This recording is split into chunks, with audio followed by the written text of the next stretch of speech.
Hello everyone, welcome to your English class. I hope you all are fine and safely staying at home. A 1,000 miles journey begins with a single step, and it is those tiny steps that takes us to our dream.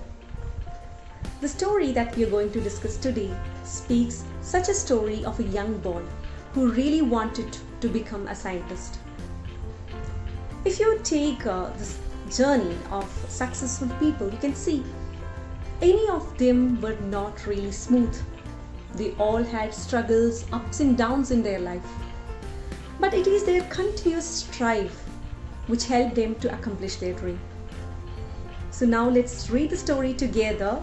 That is The Making of a Scientist, which is a story of a young boy called Richie and his journey to become a successful scientist. Let's read and understand the story.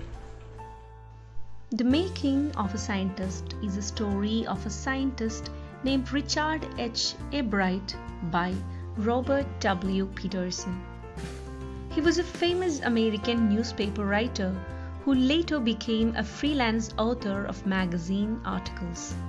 He wrote with authority, particularly on the topics of sports and scouting. He was born in 1925 in Pennsylvania in the United States and died of lung cancer on 11th February 2006.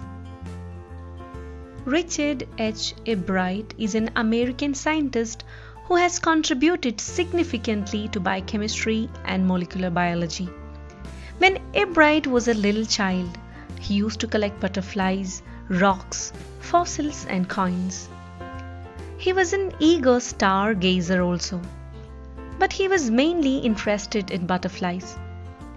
During his school days as well as college days, he did many experiments for which he was awarded many prizes.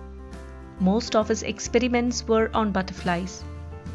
These experiments were a milestone in the world of science. The Making of a Scientist is an interesting study of how Ebright became a scientist. Now let's read and understand the fascinating story of a young student who did marvelous work in the field of science.